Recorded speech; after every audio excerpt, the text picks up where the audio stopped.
안녕하세요. 인생에도 딩동댕이 있다. 딩동쌤입니다. 지난 시간에 동백꽃 본문을 읽으면서 줄거리 정리해 봤었는데요.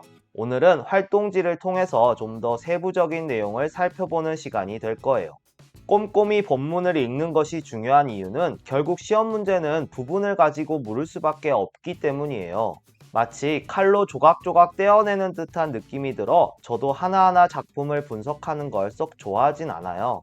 작품을 분석해 보는 것이 장르에 익숙해지고 작품을 좀 더 깊게 읽는 안목을 키워줄 수는 있지만 작품과 멀어지게 한다고 생각하거든요. 문학은 작가가 전달하고자 하는 메시지를 가지고 질문하고 답하는 소통의 과정이라고 생각하는데 난도질된 작품하고 누가 가까이 있고 싶을까요? 한두 문장이라도 남아서 아련한 기억으로 작품이 던지는 질문을 가슴 한켠에 가지고 사는 게 문학과 함께하는 삶이라고 생각하는데 과연 시험지에 나오는 작품이 그걸 줄 수 있을지. 그럼에도 여러분만큼은 그랬으면 좋겠어요. 시험을 위한 공부도 물론 중요하고 반드시 해야겠지만 잠깐 채널을 돌려서 문학을 문학 그 자체로 즐기고 감상하는 자아에게도 종종 영양분을 줬으면 합니다. 줄거리 다시 한번 정리하고 가겠습니다. 동백꽃은 또 점순이가 자기네 닭과 우리 닭을 쌈을 붙여놓는 장면부터 시작합니다. 이 장면이 시간상 현재고요. 요즘 왜 이렇게 자기를 못살게 구는지 모르겠다면서 그게 언제부터인지 더듬어 올라가 보는데 나흘 전 감자 사건까지 갑니다. 점순이가 집에서 구워온 감자를 거절한 이후부터 괴롭힘이 시작됐죠. 점순이가 나름 마음을 표현한 건데 주인공인 나는 쳐다보지도 않고 니나 먹어라 라고 해버립니다. 물론 느 집엔 이거 없지 하면서 나의 자존심을 건드린 게 문제였지만요. 씩씩거리며 돌아간 후부터 점순이의 괴롭힘이 시작됩니다. 씨암탉의 중요 부위를 콕콕 때려 알을 못 낳게 하고 우리 집 수탉과 자기네 수탉을 쌈을 붙이기도 하죠. 이에 나는 수탉에게 고추장을 먹여 역전의 기회를 엿보지만 별 소용이 없었습니다. 다시 현재로 돌아와서 또 닭싸움을 붙여놓는 점순이를 보고 주인공은 분을 참지 못하고 점순이네 닭을 때려 죽여버립니다. 앞으로의 일이 걱정되어 울음을 터뜨린 나에게 점순이가 너 이다음부턴 안 그럴 테냐? 하고 묻죠. 나는 뭘 안 그러는지 알지도 못한 채 일단 알았다고 해버립니다. 그렇게 둘은 화해를 하고 동백꽃 속에 겹쳐 파묻히게 되면서 소설이 끝납니다. 순수하고 순진한 시골 남녀의 다소 미숙한 사랑이지만 그러기에 더 예쁜 이야기였는데요. 중간에 나오는 점순이의 과격한 말이나 행동에만 집중해서 두 사람의 이야기를 오해하는 일이 없었으면 합니다. 사랑이라는 브레이크 없는 폭주기관차를 처음부터 잘 운전하는 사람은 없습니다. 너무나 강렬한 경험이기에 우리는 그걸 주체하지 못하고 이런저런 미숙한 폭력을 저질러요. 하지만 그러면서 배우는 거거든요. 이러면 안 됐었는데. 그 말은 하지 말걸. 그 과정에서 물론 서로 상처도 주고 심한 경우에는 폭력을 저지르기도 하지만 별 도리는 없습니다. 사랑을 배우는 방법은 사랑을 해보는 방법밖에 없으니까요. 누구나 미숙한 상태에서 시작합니다. 그러니 좌충우돌 부딪히고 핥히고 난리가 나죠. 하지만 두 번, 세 번만 지나면 사랑이 뭔지, 또 어떤 방식이 상대방에게 덜 상처를 주는 것인지, 어떤 방식이 우리의 관계를 망가뜨렸는지, 또 어떻게 해야 이 사랑을 이어갈 수 있는지 알게 될 겁니다.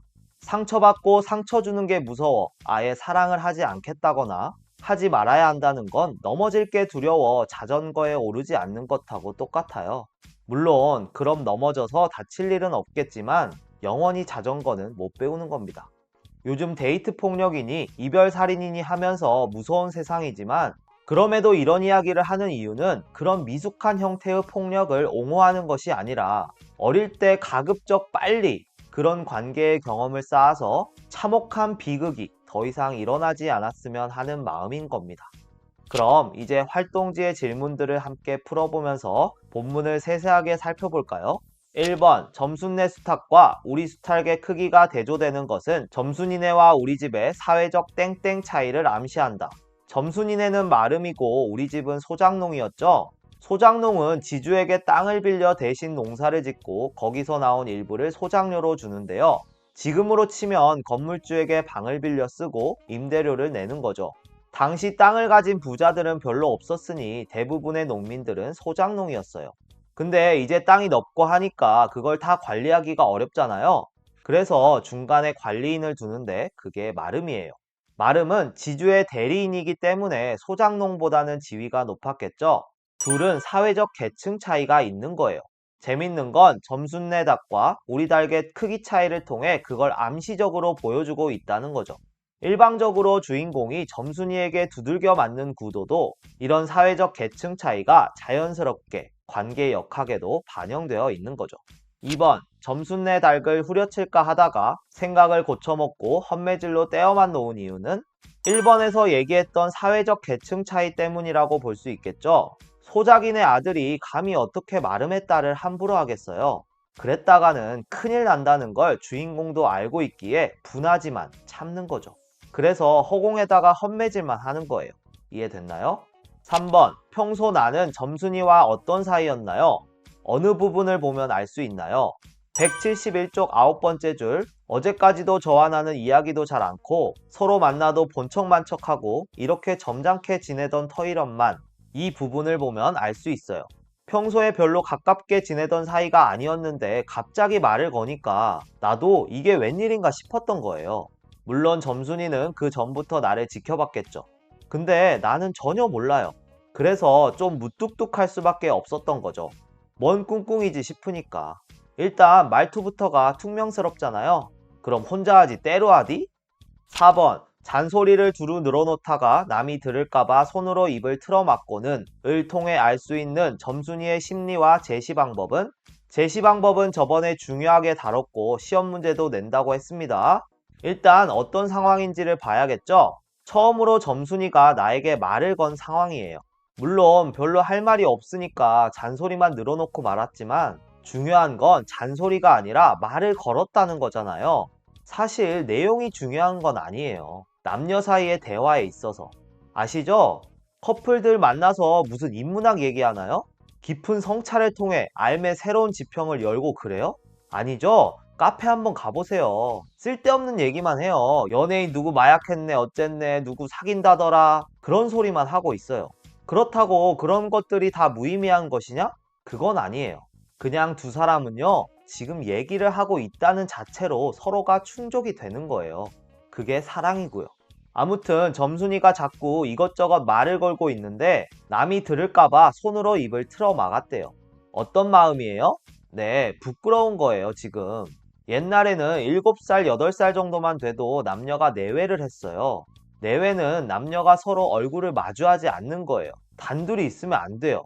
그런 시절이었기 때문에 이렇게 단둘이 이런저런 얘기를 하고 있는 것 자체가 남들이 보면 안 되는 그런 부끄러운 상황인 거죠.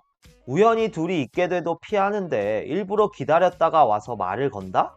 이건 누가 봐도 그린라이트인 거예요. 근데 그럼 뭐예요? 정작 이놈은 모르는데. 아무튼 점순이는 자신의 마음을 남에게 들키고 싶지 않아서 이렇게 행동한 거예요. 이걸 직접 부끄러웠다 이렇게 제시하고 있나요? 아니죠. 손으로 입을 틀어막는 행동을 통해 간접적으로 보여주고 있죠. 좋습니다. 5번, 점순이가 나에게 감자를 준 까닭은 무엇일까? 그렇죠. 관심이 있으니까. 애정 표현인 거예요. 집에서 몰래 감자를 구워와서 그걸 또 치마 속에 숨겨서 따끈따끈하게 해가지고 가져다 준 거잖아요. 얼마나 큰 정성이에요, 이게. 사랑의 힘이죠. 6번, 점순이가 달아난 까닭은 무엇일까? 주인공이 점순이의 감자를 거절하고 난 이후의 상황이에요. 씩씩거리다가 얼굴이 홍당무처럼 빨개져서 달아났대요. 왜요? 무안하고 부끄러운 거예요. 자기 마음을 이렇게 표현하는 것도 창피한데 쳐다보지도 않고 거절했어요. 어떨 것 같으세요? 저라도 그 자리를 빨리 뜨고 싶었을 것 같아요. 제가 고백 숙제 내드렸죠? 아마 대부분 차이실 텐데 그래서 제가 방패막이 돼줬잖아요. 국어 숙제라고 하라고. 사귀자고 했는데 괜찮대요. 그럼 에이 뭘 그렇게 또 진지하게 받아들이고 그래? 국어 숙제야 숙제. 설마 진짜 고백하는 줄 알았어? 이렇게 하시면 돼요. 그럼 좀 덜 창피할 거예요. 아닌가? 7번, 평소 점순이의 행동으로 알 수 있는 점순이의 성격은 어떠할까? 동네 어른이 얼른 시집을 가야지 이러니까 뭐라고 해요? 염려 마셔요. 갈 때 되면 어련히 가려고. 이랬다죠? 어떤 성격 같아요? 그렇죠. 넉살이 좋고 천연덕스럽죠? 조금 소심한 여자애 같았으면 얼굴 빨개지고 부끄러워할 수 있는 상황인데도 전혀 그렇지 않잖아요. 오히려 그런 걸 왜 묻냐는 듯이 동네 어른을 타박하고 있어요. 시원시원하죠? 근데 이게 어떻게 제시되고 있어요? 점순이의 말을 통해 간접적으로 제시되고 있죠? 간접 제시 좋습니다. 8번 내가 감자를 받지 않은 이유는 그냥 주면 줬지 느 집엔 이거 없지 이렇게 주니까 자존심이 상한 거죠. 사실 그냥 오다 주었다 느낌으로 애교로 받아들이고 충분히 넘길 수도 있는 말이거든요. 근데 그렇지 못했어요. 이건 주인공이 어느 정도 점순내에 대한 열등감이 있기 때문이에요. 평소에도 점순내에게 굽실거리는 상황에서 저 말이 좋게 들릴 수가 없겠죠? 가난한 것도 서러운데 우리 집 무시하는 말로 들릴 거 아니에요. 물론 그렇다고 점순내가 악독하게 우리 집을 하인 부리듯이 부린 건 아니에요. 뒤에 나오지만 오히려 우리 집이 어려울 때 많이 도와줬던 그런 집안이에요. 그렇지만 그러면 그럴수록 그런 사회적 계층 차이를 더 의식할 수밖에 없겠죠. 그래서 점순이의 감자를 거절한 거예요. 9번 내가 점순이에게 함부로 하지 못하는 이유가 나오는 부분은 이건 173쪽 23번째 줄. 왜냐하면 내가 점순이하고 일을 저질렀다가는 점순내가 노할 것이고 그러면 우리는 땅도 떨어지고 집도 내쫓기고 하지 않으면 안 되는 까닭이다. 에 잘 나타납니다. 마름의 딸이니까 잘 보여야 하는 거예요. 적어도 밉보이면 안 되겠죠? 10번 점순이가 나의 닭을 못살게 구는 까닭은 감자 사건 이후로 괴롭힘이 시작되죠? 왜 자꾸 괴롭혀요? 그렇죠. 자신의 마음을 몰라주니 미운 거예요. 원망스럽기도 하겠고요. 그게 화로 표출된 겁니다. 불쌍한 닭들이 그 분노의 표적이 된 거고요. 저번에도 말씀드렸지만 점순이가 그냥 사이코패스로 보이면 이 작품을 제대로 이해하지 못한 거예요. 점순이의 폭력적인 행동은 사실 어떤 마음에서 시작된 거예요? 나를 좋아하는 마음에서 시작된 거예요. 근데 그걸 몰라주니 미운 거죠. 미숙한 사랑의 서툰 표현이라고 할까요? 여러분들도 나중에 연애를 해보면 알게 될 거예요. 자존심 때문에 하지 말았어야 할 말을 해서 상처 주기도 할 거고요. 하지 말았어야 하는 행동도 홧김에 할 거예요.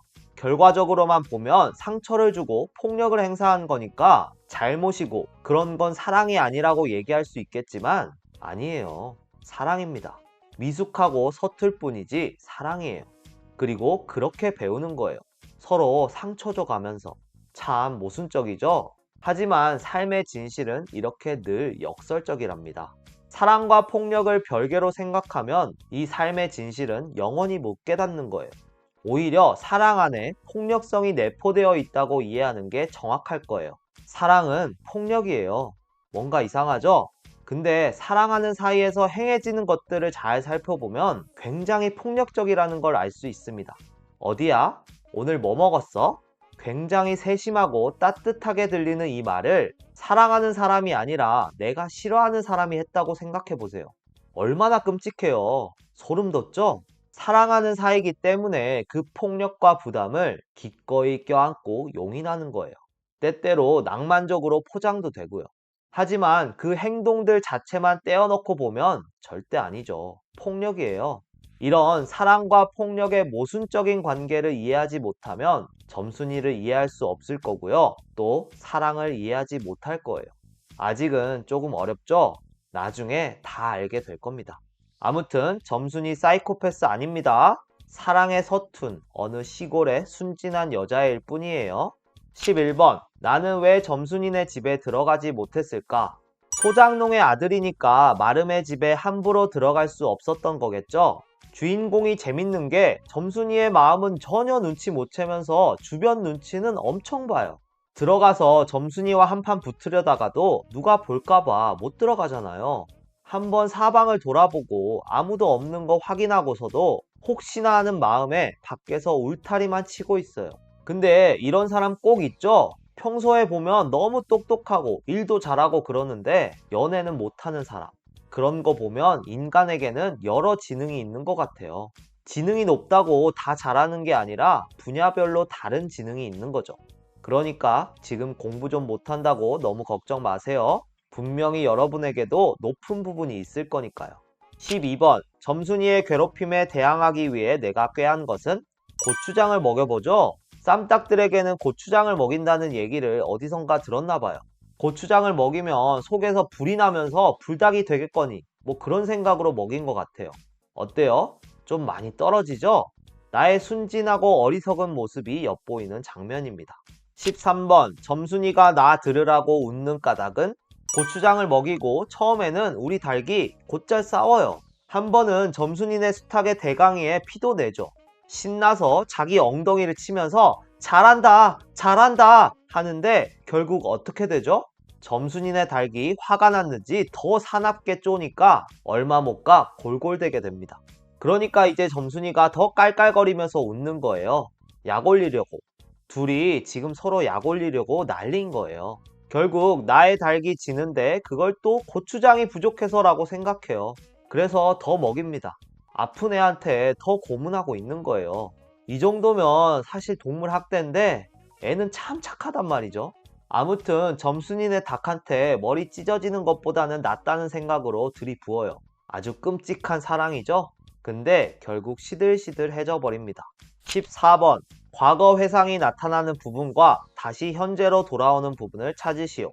이건 줄거리 요약할 때 충분히 여러 번 설명했으니 더 안 해도 되겠죠? 전개가 시작되는 부분인 171쪽 네 번째 줄부터 과거 회상이 들어가고 절정이 시작되는 부분인 178쪽부터 현재로 돌아오게 됩니다. 15번 나의 눈에서 눈물이 쏟아진 까닭은 무엇일까? 178쪽은 지금 또 점순이가 닭싸움을 붙여놓고 자기는 천연스레 호두기를 불고 있는 상황이에요. 목쟁이를 돌려놓고 싶다. 시방 보니까 그 눈깔이 꼭 여우새끼 같다. 이런 표현들이 나올 정도로 지금 나의 분노가 극에 달한 상태예요. 눈물이 날 만큼. 너무 화가 나면 눈물 나는 거 아세요? 어떤 감정이든 극에 달하면 눈물이 나요.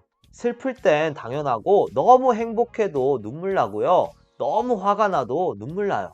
지금 그런 거예요. 이해됐나요? 16번 처음에는 점순이에게 호감이 있었나요? 어느 부분을 통해 알 수 있나요? 178쪽 22번째 줄 보면 한때는 걱실걱실 일 잘하고 얼굴 예쁜 계집애인 줄 알았더니 라고 나오거든요. 처음에는 꽤나 호감이 있었던 것 같아요. 그럴만도 한 게 점순이 성격을 보면 일 정말 잘할 것 같지 않아요? 옛날에 농촌에서는요, 일 잘하는 사람이 최고예요. 왜 옛날에 남아를 선호했는 줄 아세요? 일 시켜야 되니까 그런 거예요. 여자애는 힘도 없고 또 금방 시집 가버리니까 가성비가 떨어지는 거예요. 태어날 때부터 남자가 존귀하고 여자가 비천해서 그런 게 아니고요. 철저하고 냉정하게 이 경제 원리에 입각해서 그렇게 된 거예요. 일을 더 많이 잘하니까 존귀한 거죠.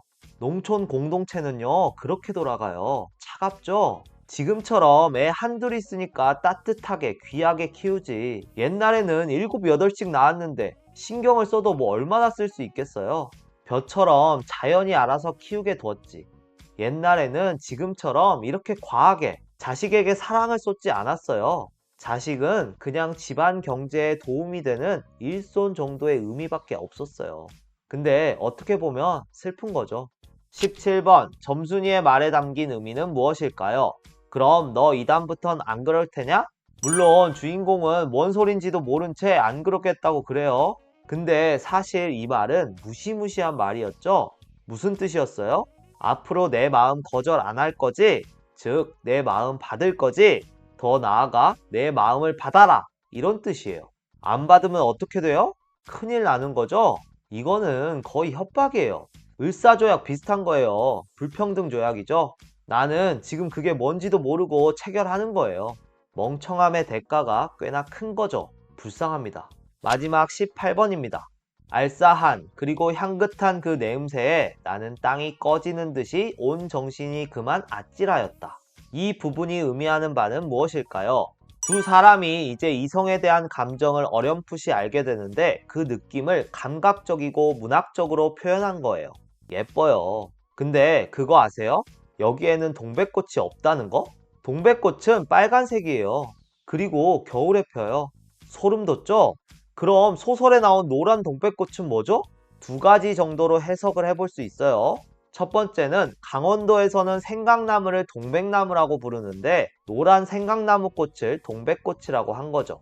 그럼 아무런 문제가 없습니다. 하지만 문학적으로 해석해 본다면 다르게도 가능해요. 물론 저의 해석이지만 첫사랑의 아찔한 느낌을 마치 꽃향기를 맡고 정신이 아찔해지는 것처럼 표현한 거죠. 실제로는 동백꽃이 없지만 마치 동백꽃 향기를 맡은 것처럼요. 사랑에 빠지면 종소리가 들린다고 하잖아요. 진짜 종을 누가 귀 옆에서 치는 게 아니죠? 그냥 그 정도로 황홀한 느낌이라는 걸 그렇게 표현한 거잖아요. 동백꽃 향기도 똑같은 거죠. 그럼 이렇게 말해도 좋겠네요. 사랑에 빠지면 동백꽃 향기가 난다. 어때요? 조금 억지스러운 점은 있지만 나름 일리가 있죠? 이건 뭐 믿거나 말거나입니다. 좋아요. 활동지 질문을 통해 소설의 내용을 좀 더 구체적으로 살펴봤는데요. 다음 시간에는 더 세부적으로 작품의 일부분을 놓고 함께 분석해보는 시간을 가져보겠습니다. 그럼 여기까지 딩동댕 딩동쌤이었습니다. 빠이!